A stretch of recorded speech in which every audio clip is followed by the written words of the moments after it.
Hello, my name is Dr. Vaikuntan Rajaratnam. I'm a consultant hand surgeon working at the Khoo Teck Puat Hospital in northern Singapore.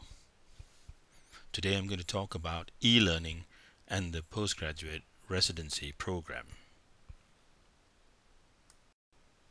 A little bit about myself. I've been involved in undergraduate and postgraduate medical education for the last 30 years. I've been senior clinical examiner for the MB-CHB exam at the University of Birmingham. I'm an examiner for the Royal College of Surgeons of Edinburgh. I have recently been an external examiner in Masters Orthopedics as an exit exam for orthopedic surgeons in Malaysia. I'm a fellow of the Higher Education Academy in the United Kingdom, and I sit on the Educational Research Grant Review Committee for various research and education in higher academic faculties. I'm also on the panel of visitors for quality assurance for the delivery of postgraduate medical education and training in the United Kingdom, which is part of the function of the General Medical Council of the United Kingdom. I do have qualifications in medical education from the University of Dundee, and I continue with the master's program in instructional design and technology with the Open University of Malaysia. So what is my agenda? If postgraduate medical education was martial arts, then for excellence in medical education, I think you need to be a black belt. And for me, e-learning is your master to help you achieve a black belt in medical education. So let's look at the challenges of a postgraduate resident these days. The restriction on the working week of 80 hours poses a lot of challenges for learning opportunities and experience for the resident. Most of our residents are very well motivated, but there are challenges to the less motivated resident to be able to complete a robust educational program in the time that is available.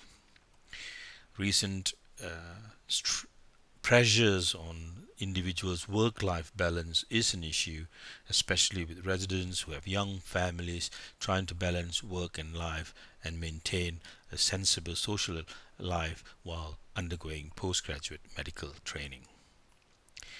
The difference in culture and personality and experience of the residents poses challenges in delivering education program that will meet their needs, taking into account their prior knowledge that they have in particular topics, and taking into the account their own pace and the varying supportive needs of each and one of these residents. The educational environment in which these people will undergo training is variable in terms of the practice, in terms of the educational staff and support they're going to obtain.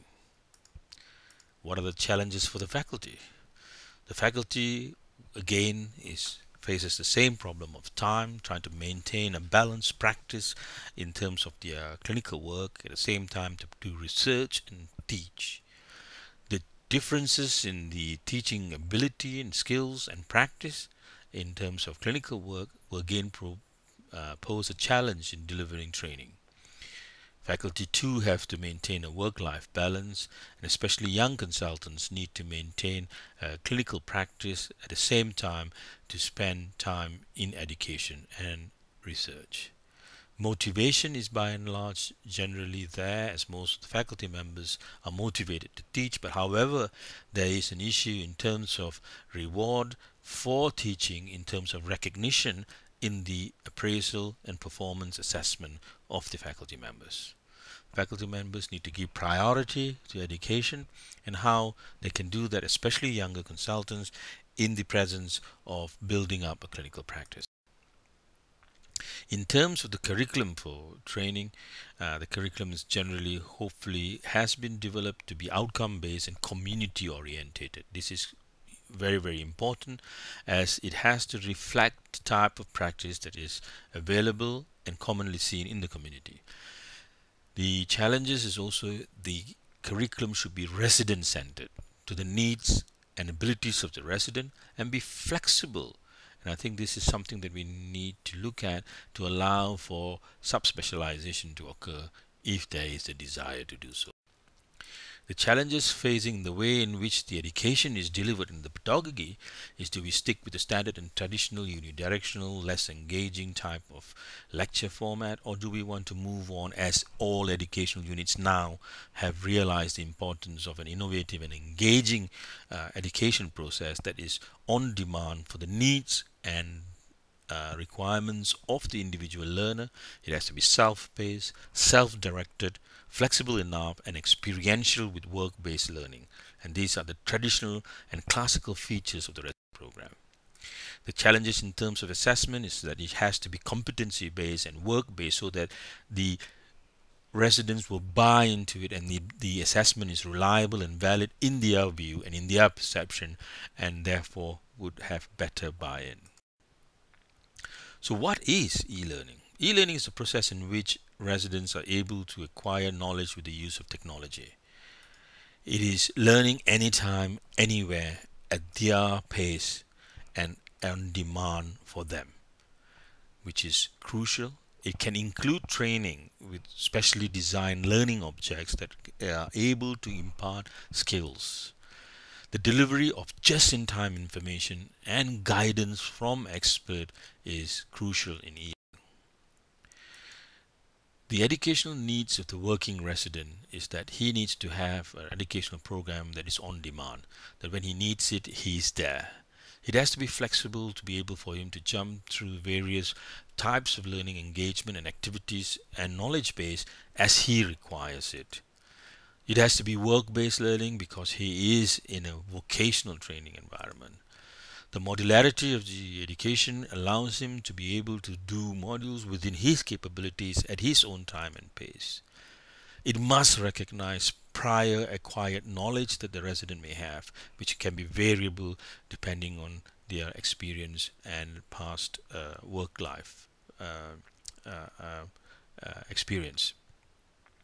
It must allow for asynchronous learning, that is, learning to occur when they cannot be present in real time when there is a learning activity that is going on, but this can be stored, digitally archived on the learning management system, that they can go back and learn asynchronously.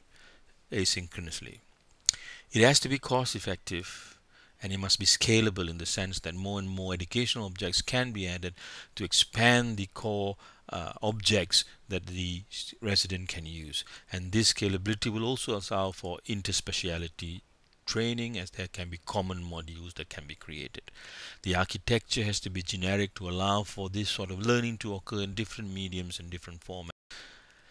So what are the features of e-learning? E-learning should be self-paced, allowing the student to progress as and when he feels comfortable. It must be self-directed. He can choose the modules that which he feels that he has gap and deficiency in to learn, and move away from stuff that he already knows. He must accommodate for various learning styles using different forms of delivery, so as to gear to the different type of learning needs of individuals. Some people are audio, they like to hear podcasts, some require visual, some requires engagement through the use of interactive scenarios in the learning objects. He must be designed around the learner and his learning needs. It must be able to be deployed universally so that everybody can have access to it, and it therefore opens up a broader education option for rich learning content that you have created, and makes it much more desirable by people without being masked by geography. It must be universally, in terms of time-wise, accessible, making scheduling easy and allows a greater number of people to attend classes. On-demand access means learning can happen precisely when it is. The further features of e-learning is that it is reduces the cost of time travel, and it can also improve efficiency. The overall student cost is less, and there's a lower cost for stakeholders, for the providers of education. It fosters greater student and staff interaction. It fosters the opportunity for collaboration between students and the faculty members.